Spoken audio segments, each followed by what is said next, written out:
अगली खबर की तरफ बढ़ते हैं। अगर हम देखें तो एचयूएल में एक डिमर्जर पर बड़ा अपडेट आ रहा है। क्वालिटी वॉल्स का डिमर्जर दिसंबर में लागू हो जाएगा। 5 दिसंबर क्वालिटी वॉल्स के डिमर्जर की रिकॉर्ड डेट है। यानी कि आपके पास अगर एचयूएल के शेयर हैं और वो 5 दिसंबर तक रहते हैं तो आपको डिमर्जर का फ़ायदा मिलेगा। डिमर्जर का रेशो क्या होगा? 1:1। जिसके पास एचयूएल के मान लीजिए 100 शेयर हैं, उसको 100 शेयर क्वालिटी वॉल्स के मिल जाएंगे। क्वालिटी वॉल्स का शेयर मार्च तक लिस्ट होगा मार्केट में। और क्वालिटी वॉल्स का अगर सालाना रेवेन्यू देखें तो करीब 1800 करोड़ रुपए का है, जो कि एचयूएल की कुल आय का केवल 3% है। क्वालिटी के प्रॉफिट मार्जिन्स काफ़ी कम हैं, तो ये माना जा रहा है कि क्वालिटी वॉल्स अगर एचयूएल से हटता है तो एचयूएल को फ़ायदा ही होगा, नुकसान नहीं होगा। क्यों? क्योंकि उनके जो ओवरऑल मार्जिन्स हैं वो करीब 60 से 70 बेसिस पॉइंट बढ़ जाएंगे। अगर आप आइसक्रीम इंडस्ट्री में देखते हो तो करीब 30,000 करोड़ रुपए का मार्केट है, जिसमें से 1800 करोड़ रुपए क्वालिटी वॉल्स कमाती है। दूसरी पीयर कंपनी वाडीलाल है, जिसका कि करीब 7% का एबिटा मार्जिन पे काम करती है। लेकिन उसके एबिटा मार्जिन क्वालिटी वॉल से काफ़ी अच्छे हैं, जिसकी वजह से वाडीलाल एक अच्छा स्ट्रॉन्ग प्लेयर के तौर पे दिखता है। क्वालिटी के डिमर्जर के बाद यही माना जा रहा है कि एचयूएल के जो एबिटा मार्जिन्स हैं वो ठीक ठाक इम्प्रूव करेंगे। और इसीलिए यहाँ पर जो ब्रोकरेज हाउसेस की राय है एचयूएल पर, ब्लूमबर्ग से हमने उठाया ये डेटा, 44 रिसर्च हाउसेस एचयूएल को कवर करते हैं, जिसमें से 33 रिसर्च हाउसेस इस काउंटर पर बाय रेटिंग रखते हैं और 9 रिसर्च हाउसेस इस पर होल्ड रेटिंग रखते हैं और 2 रिसर्च हाउसेस की ही सेल रेटिंग है इस काउंटर पर। और शेयर का जो औसत टारगेट है ब्रोकरेज हाउसेस के अनुसार वो 2795 रुपये है। रचित भाई ये बताएं, एचयूएल की कहानी एक तरफ कि एचयूएल अपने आप में एक बहुत बड़ा प्लेयर है, उधर से एक और प्लेयर निकल रहा है क्वालिटी वॉल्स, और वो ऐसा नहीं है कि नाम वो भी कम अपने सेक्टर में है। आइसक्रीम अगर हम खाने जाते हैं तो क्वालिटी वॉल्स और वाडीलाल ये 3-4 ही दिखते हैं। आप पहले एचयूएल पे प्रतिक्रिया दें, फिर क्वालिटी वॉल्स पे बात करूंगा।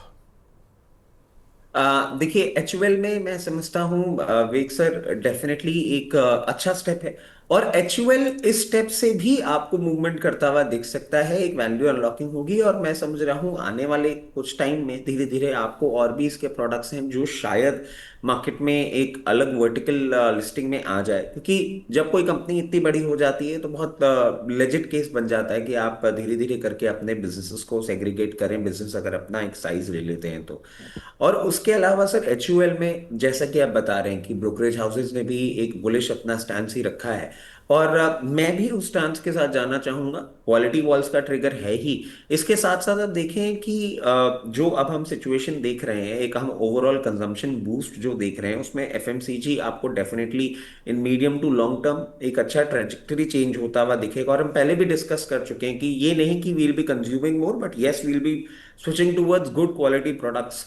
और जब वो होता हुआ दिखता है तो कंपनी के मार्जिन्स भी आपको इंप्रूव होते हुए दिखते हैं। मैं समझता हूँ यस, एचयूएल में बिल्कुल अपसाइड अभी अच्छे से बाकी है।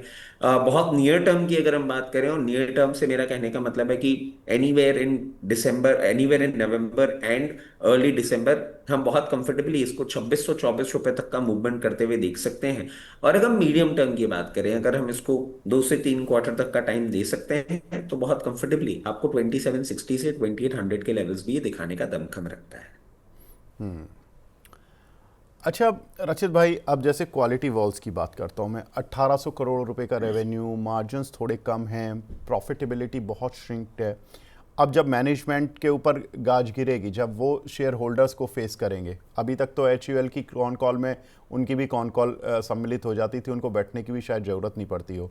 अब उनको अलग से कॉन कॉल भी करनी पड़ेगी, एनालिस्ट का सामना करना पड़ेगा दुनिया जहाँ के, और लोग उनसे सवाल पूछेंगे आप 1800 करोड़ के रेवेन्यू पे प्रॉफिट ठीक से क्यों नहीं कमा पा रहे। और वाडीलाल जैसी कंपनी बढ़िया काम कर रही है, 7% का एबिटा मार्जिन पे काम कर रही है, तो आप में क्या प्रॉब्लम है? तो क्वालिटी वॉल्स के लिए अगर जिसको क्वालिटी वॉल्स के शेयर मिलें तो वो ऑन द लिस्टिंग डे रखे, या वाडीलाल पे स्विच करे, या निकल ही जाए, सेक्टर से ही निकल जाए? विवेक सर, मुझे थोड़ी सी हंसी इस बात पे इसलिए आ गई क्योंकि आप मानेंगे नहीं, हम लोग अभी कहीं बैठे हुए थे and we were group of people sitting and discussing. तो उस पे ना एक, अब क्योंकि क्या है कि जब हम क्वालिटी वॉल्स या वाडीलाल की बात करते हैं, आज देखिए हमारे पास ना बहुत रीजनल ब्रांड्स भी आ गई हैं, वो marketing themselves quite good. But when we were kids, these were some of the brands. मतलब हम बोलते थे क्वालिटी की आइसक्रीम क्वालिटी की होती है, मतलब के क्वालिटी वाली और क्यू क्वालिटी वाली आइसक्रीम्स होती हैं और अच्छे प्रोडक्ट्स लाते हैं। देयर वाज अ टाइम जब आप ये देखिए कि इंडिया में नए आइसक्रीम के प्रोडक्ट्स जो आते थे, जो लोकल मैन्युफैक्चरर कर लाते थे, वो क्वालिटी वॉल्स ही लेकर आती थी। तो एक टाइम था जब क्वालिटी वॉल्स इस तरीके से परफॉर्म करती थी, Vadilal was always second best, जिस तरीके से पूरी सिचुएशन बनती हुई दिखती थी। अब आप देखिए कुछ टाइम से ना क्वालिटी वॉल्स तो बस चल रहा है, वो वाली सिचुएशन पे था। ना प्रोडक्ट उस तरीके से आ रहे थे, ना कहीं आपके काउंटर मार्केटिंग। क्योंकि एक आप ध्यान करिए सर, जितना मैं याद रखता हूँ, when we were young, Kwality Wall's के ना फ्रिज भी आपको सारी जगह मिल जाते थे। कोई भी ढंग का स्टोर होता था, वो क्वालिटी का एक लोगो होता था, सब कुछ होता था। They were quite aggressive back then. फिर थोड़ा सा, बस ठीक है, काम कर रहे हैं, प्रोडक्ट भी उतने एक्साइटिंग नहीं आ रहे थे। प्राइसिंग इनकी ठीक थी, प्राइसिंग कभी सस्ती नहीं हुई थी जितना मैं समझता हूं। बट हाँ, अब जो आप ये बात कर रहे हैं ना, ये बात एक्चुअल में कहीं ना कहीं मार्केट में भी चल रही है और बातें चल रही है कि now when you will have to face the investor अकेले, बिल्कुल without the cover of HUL, definitely you will be answerable. और थोड़ा सा मैनेजमेंट का स्टांस यहां से चेंज होना चाहिए। प्रोडक्ट लाइनअप भी आपको अच्छे से अब इंट्रोड्यूस होते हुए दिख सकते हैं। और जो एक फॉर द टाइम भी ऐसा हो गया था ना कि नहीं ठीक है चल रहा है, वो सिचुएशन अब आपको क्वालिटी में नहीं दिखेगी। तो मैं ये समझता हूं कि आपको लिस्टिंग गेन्स में नहीं इसको बेचना चाहिए। एक दो क्वार्टर, तीन क्वार्टर का टाइम दीजिए, क्योंकि ये भी अपना परफॉर्मेंस इंप्रूव करेंगे और फिर इनकी भी वैल्यू अनलॉकिंग आपको आने वाले समय में होती हुई दिखेगी। क्योंकि for them creating the market is not something that we have to face as an issue. Market इनके पास है, डिस्ट्रीब्यूशन चैनल इनके पास है जो चल रहा है, प्रोडक्ट मिक्स थोड़ा सा चेंज करना है और मार्केटिंग में थोड़ा सा एग्रेसिव होना है, and they will be back in game. तो कोई बहुत डिफिकल्ट टास्क नहीं है, बट हाँ, टास्क करना अपने आप में एक बात है, और वो अब इनको करना ही पड़ेगा। तो मैं कहूंगा कि क्वालिटी लिस्टिंग पे ना निकले, थोड़ा सा टाइम दे, अच्छे रिटर्न्स ही कंपनी देने का भी दमखम रखेगी। ठीक है। तो दमखम रखती है। और आइसक्रीम सेक्टर में लगता है रचित भाई को फेवरेट, मतलब है, पसंद है आइसक्रीम सेक्टर। चलिए, बढ़िया बात है रचित भाई, आपको और भी चीज़ें पसंद हैं तरल पदार्थों के अलावा। सर मतलब आइसक्रीम तो सर बचपन से पसंद है। और मतलब अब धीरे धीरे जो मौसम आ रहा है, इसमें तो सर आइसक्रीम खाने का मजा ही अलग हो जाता है ना, कि हाँ ठीक है, आपने डिनर विनर कर लिया, अच्छी ठंड हो रही है, थोड़ा सा लेके निकले गाड़ी और घूम घाम के थोड़ी बहुत आइसक्रीम वाइसक्रीम खाकर आ गए। सर खाने पीने का शौक तो होना चाहिए ना, मतलब। नहीं नहीं सर, बिल्कुल खाने का भी होना चाहिए, पीने का भी होना चाहिए। मतलब मैं बिल्कुल आपकी बात से अतिशयोक्ति रखता हूँ। और आपने जो बात कही है, देखिए तरल पदार्थ हैं, तरल पदार्थों को जमा के खा लीजिए, तरल पदार्थों को वैसे मतलब पी लीजिए, जो भी है। तरल पदार्थ को जमा के खा लीजिए। भाई दूध से ही आइसक्रीम जमती है, या जो भी उनके फ्लेवर्ड होते हैं, पानी और जो भी फ्लेवर डाल के जैसे भी जमाई जाती है, तो मैं वैसे बोल रहा हूँ उस सेंस में। चलिए आगे बढ़ते हैं सर अगली खबर की तरफ। अगली खबर है कैंप्स का शेयर स्प्लिट, जो कि आ रहा है, ये भी 5 दिसंबर को इसकी रिकॉर्ड डेट है, और एक शेयर को 5 शेयरों में विभाजित किया जाएगा। रचित भाई, इस काउंटर को देख के बताएं कि इस पे जो देखिए स्टॉक स्प्लिट की जब खबर आती है तो जनरली शेयर पर एक ट्रेंड बनता है, थोड़ा सा लोग खरीदारी कर लेते हैं। इस काउंटर पर मूव आ चुका है थोड़ा बहुत या नहीं, मतलब अभी इसमें मूव बचा हुआ है, और स्टॉक स्प्लिट या ओवरऑल फंडामेंटल के चलते इस काउंटर पर क्या राय रखनी चाहिए? सर देखिए, ये मैं समझता हूं अभी जिस जगह पोजीशन है, अभी इसमें वो मूवमेंट आया है नहीं। और ये जब मैं आपको बात बोल रहा हूँ सर, क्यों बोल रहा हूँ, क्योंकि ये एक की मार्केट इंफ्रास्टॉक है। और जिस तरीके से मार्केट्स परफॉर्म कर रहे हैं, जिस तरीके से पूरी सिचुएशन बनती हुई दिख रही है इन टाइम टू कम, जैसे ही हम एक स्टेबिलिटी पे आते हैं, मतलब अभी हमने बहुत नियर टर्म की बात करी कि मार्केट्स थोड़े से शेकी हो रहे हैं, बट जैसे Q3 नंबर्स आएंगे, सिचुएशन इंप्रूव होती हुई दिखेगी, वैल्यूएशन जस्टिफिकेशन पे दिखेगा, एफआईएस भी वापस आएंगे, तो हमारी ओरिजिनल ग्लोरी भी वापस आती हुई दिखेगी। एंड दीज स्टॉक्स, ये जो स्टॉक्स हैं, यूजुअली आप देखते हैं इनको आपको थोड़ा सा टाइम देना होता है, जैसे जैसे सिचुएशन इंप्रूव होती है इनके रेवेन्यूज भी इंप्रूव होते हुए आते हैं। तो कैम्स ने मूवमेंट नहीं आया है, कैम्स अभी मूवमेंट आपको और ऊपर दे सकता है। मैं ये नहीं कहूंगा कि इमीडिएट बेसिस पे देगा, बट हाँ, कैम्स स्टॉक खराब नहीं है, करंट लेवल्स पे भी कैम्स स्टॉक अच्छा है। और डेफिनेटली सर, अभी अभी देखिए, जैसे ही ये पर्टिकुलर कॉर्पोरेट एक्शन होगा उसके बाद आप देखेंगे कि ये एक ट्रेडेबल हो जाएगा, मतलब एक सेंटिमेंट भी होता है ना कि हाँ ये शेयर थोड़ा सा, अरे नहीं 4,000 के शेयर में वो कोई नहीं देखता कि कितनी फेस वैल्यू दे रहे हैं या क्या उसका मार्केट कैप है क्या नहीं है, सबका एक सेंटिमेंटल वो हो जाता है, नहीं थोड़ा सा छोटा शेयर बताओ। तो उसके कारण से क्या होता है, एक लिक्विडिटी भी आपको इंप्रूव होती हुई दिखती है, मार्केट पार्टिसिपेशन भी इंप्रूव होता हुआ दिखता है। मैं समझता हूँ ये एक राइट स्टेप है कंपनी की तरफ से। और ये स्टेप भी और ओवरऑल जो मार्केट में इंप्रूवमेंट है जो हम ग्रेजुअली देख रहे हैं, उससे भी कैम्स के स्टॉक में एक अच्छा मूवमेंट आपको आने वाले समय में देखने को मिलेगा। जिस तरीके से पोजीशन है, मैं समझता हूँ बहुत नियर टर्म में आपको ये कंफर्टेबली 4120 तक के लेवल्स दिखा सकता है, और नियर टर्म से मतलब anywhere in between fourth to से दिसंबर। और उसके बाद ये जब मेंटेन करेगा उसके ऊपर, तो बहुत कंफर्टेबली आपको वापस 4360 से 4400 के भी लेवल्स दिखाने का दमखम रखता है। ठीक है। अगली खबर सर, पैसा लो। यहाँ पर ये पैसा लेने पर खुद आ गए हैं, फंड रेज कर रहे हैं। 21 नवंबर को बोर्ड बैठक है, एनसीडी के ज़रिए फंड जुटाएंगे। काउंटर छोटा है, लेकिन हमारे दर्शक काफ़ी सवाल पूछते हैं इस पर जनरली, इसलिए मैं आपसे इस सवाल को इस खबर को इंक्लूड कर रहा हूँ। 34 रुपये चल रहा है, रिजल्ट आए थे 39-40 चल रहा था, रिजल्ट ठीक आए थे, काउंटर पिट गया, लेकिन उसके बाद 33-34 रुपये आ गया। अभी क्या करें सर? सर देखिए, ये भी एक पॉजिटिव न्यूज़ है, फंड इन्फ्यूजन होता हुआ दिखेगा, बट क्या आपको ये स्टॉक के मूवमेंट में दिखेगा? सर थोड़ा सा डाउटफुल है। जिस तरीके से पोजीशन है, क्योंकि आप फंड रेस करेंगे, फिर उसको आप मोबिलाइज करेंगे, और ओवरऑल रेवेन्यू ग्रोथ में आपको थोड़ा सा टाइम लगेगा। अभी मैं समझता हूँ इस स्पेस में थोड़ा सा, और पैसा लो में भी आपको अंडर परफॉर्मेंस कंटिन्यूड होता हुआ दिख सकता है। यहां से मुझे कोई साइंस ऑफ रिवर्सल नहीं दिख रहे हैं अभी। जिस तरीके से पोजीशन है, अभी 34 रुपये चल रहा है, मैं समझता हूँ बहुत कंफर्टेबली आपको अभी ये 31 से 30 रुपए तक का भी मूवमेंट करता हुआ दिखा सकता है।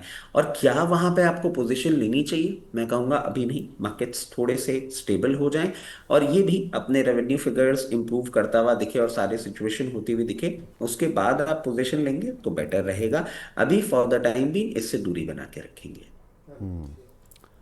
एक खबर और रचित भाई, जेपी पावर आज इस काउंटर पर 6% का मूव है। खबर ये आ रही है कि अदानी की जो बिड है उसको अप्रूवल मिलती जा रही है, मतलब क्रेडिटर्स जो हैं वो चाहते हैं कि अदानी इस कंपनी को खरीद लें, जो जेपी एसोसिएट है। जेपी एसोसिएट की करीब 24% हिस्सेदारी है जेपी पावर में, तो it's a kind of associate company for JP associate, जो जेपी पावर है, इट्स नॉट ए सब्सिडरी। लेकिन आज इस काउंटर पे मूव है। अब वो किस लिए मूव है? देखिए, कोई बड़ा प्लेयर आता है, चाहे वो अदानी आए या वेदांता आए। वेदांता की हालांकि बिड थोड़ी ज़्यादा अमाउंट की थी, लेकिन जो खबरें आ रही हैं वो इस ग्राउंड पर आ रही हैं कि अदानी की बिड को इसलिए एक्सेप्ट किया जा रहा है कि उनका जो अपफ्रंट पेमेंट है वो ज़्यादा है, तो जिसकी वजह से जेपी के ग्रुप को अदानी एक्वायर कर सकते हैं। अब चूंकि अदानी इस कंपनी के मालिक बन जाएंगे जेपी एसोसिएट के, तो जो इंफ्रा कारोबार हैं और दुनिया जहां के कारोबार हैं वो सब तो जेपी के मिल ही जाएंगे उनको, लेकिन जेपी पावर का एक हिस्सा भी मिल जाएगा उनको। अब या तो वो हिस्सा बेचेंगे या रखेंगे। अब उनकी पावर की कंपनी है अपनी, अब पावर की कंपनी को जेपी पावर के साथ रखना कोई बुरी चीज़ भी नहीं हो सकती, जो शायद स्ट्रीट में मेरी जितनी लोगों से बात हुई, और उसमें भी एक इंटरेस्टिंग पॉइंट ये है कि इनकी जो एसेट्स हैं वो भी ठीक ठाक हैं, कोई दिक्कत नहीं है। और दूसरी चीज़ कि अगर वो अपना हिस्सा बेचते भी हैं तो हाई वैल्यूएशन पर बेचेंगे, और रखेंगे तो अगर उनको सब्सिडरी बनाने का मन करेगा तो इसके लिए ओपन ऑफर ला सकते हैं, अपना स्टेक बढ़ाने के लिए कुछ तरीके अपना सकते हैं, जिसकी वजह से आज जेपी पावर 7% ऊपर है। आप क्या मानते हो सर? तो देखिए, मेरे मानने की, मेरे सोचने की, मेरी समझने की सारी चीजें आपने जिस तरीके से अपने क्वेश्चन में कवर कर दी है, मेरे पास सिर्फ एक ऑप्शन बचा है और वो ऑप्शन है हाँ। मतलब वेरी प्रैक्टिकली आपने ना एक 360 डिग्री पूरा समराइज करके बता दिया कि भाई देखो, ये हो सकता है, ये हो सकता है, ये हो सकता है। होगा क्या वो तो समय बताएगा, nobody knows how it pans out to be like. But मैं समझता हूँ सर, प्रोबेबिलिटी ये थोड़ी मुझे ज्यादा स्ट्रांग लगती है कि इसको भी, जेपी पावर को भी वो अपने साथ ही रखें, क्योंकि बहुत सारे पैरामीटर्स होते हैं, बहुत आपके ऑलरेडी जो रनिंग प्रोजेक्ट्स होते हैं, लाइसेंसिंग होती है, कॉन्ट्रैक्ट्स थोड़े से लंबे समय के होते हैं। तो एक ये ब्लीक पॉसिबिलिटी है कि ये अपने बिजनेस में ही रखे, और वो भी होता है तो डेफिनेटली फिर वही होगा कि मार्केट से अपना स्टेक बाय करेंगे, अपनी पोजिशनिंग थोड़ी सी स्ट्रांग करेंगे। Because if I am correct, जैसे कि आप बता रहे हैं 24 या 26% इसका एसोसिएट का है इसके अंदर, तो फिर अपनी 24%, बिल्कुल। हाँ स्टेक होल्डिंग भी बढ़ाने की कोशिश करेंगे। In any situation, yes, it is a win win situation for Jaiprakash power. मगर एक बात मैं बोल देता हूं सर, उसको सुन के देख के करके डोंट जंप द गन। मैं समझता हूं हमारे जितने भी दर्शक हैं, मेजोरिटी के पास अभी इसमें पोजीशन है, उनको तो बने रहना होगा। जिनके पास नहीं है उनको मैं एक ही चीज कहूंगा कि ना, बहुत ज्यादा अभी कोई ऐसी सिचुएशन नहीं करें, क्योंकि सर इसके साथ ना प्रॉब्लम एक ही है। ये मतलब ना बिल्कुल ऐसे हमारे वो नहीं होते हैं जैसे कोई मंथली बेसिस या क्वार्टरली बेसिस हिसाब वाले न्यूज़पेपर वाले या दूध वाले जो लोग होते हैं, जो ऑल ऑफ सडन उठ के आते हैं, कुछ कुछ बातें करते हैं, हिसाब करते चले जाते हैं। Now let the news come in, let it play, let us understand क्या होता है नहीं होता है, उसके बाद करिए। क्योंकि फिर क्या होता है प्रॉब्लम, कि हमने अभी ये न्यूज़ पे बाइंग कर ली है, और उसके बाद फिर 1.5 2 महीना 3 महीना कुछ नहीं हो रहा है, फिर हम उसमें दिमाग लगा रहे हैं कि अरे इसका तो भाव नहीं बढ़ रहा, ये नहीं हो रहा, वो नहीं हो रहा। So if you want to stay away from that panic, मैं कहूंगा न्यूज़ पूरी हो जाए, सब कुछ हो जाए, एक क्लैरिटी आ जाए, तब बाय कर लीजिए। अगर आपके पास पोजीशन नहीं है और आप ये बोलें कि नहीं भाई, मैं तो 22 23 रुपए या 24 रुपए 28 रुपए में क्यों लूंगा, मेरे को तो अभी यहीं पे लेना है और मैं इतना पेशेंटली वेट कर सकता हूं, तो आप यहां पे पोजीशन बना के रखिएगा। बिकॉज यू डोंट नो कि इसकी नेक्स्ट न्यूज कब आएगी। पहले आई अडानी, फिर कुछ महीनों बाद वेदांता हो गए, आज वापस अडानी की बात हो रही है, and it is taking a long due course time, जो कि लगता है किसी भी सिस्टम सेटअप में काम करने में, बिल्कुल। जब ऐसी डील्स होती हैं टेक्स टाइम। तो accordingly if you can spend time, buy it, if you can not, stay away. और जो है वो बने रहे, आने वाले समय में 24 से 28 रुपए के लेवल्स आपको देखने को मिल सकते हैं।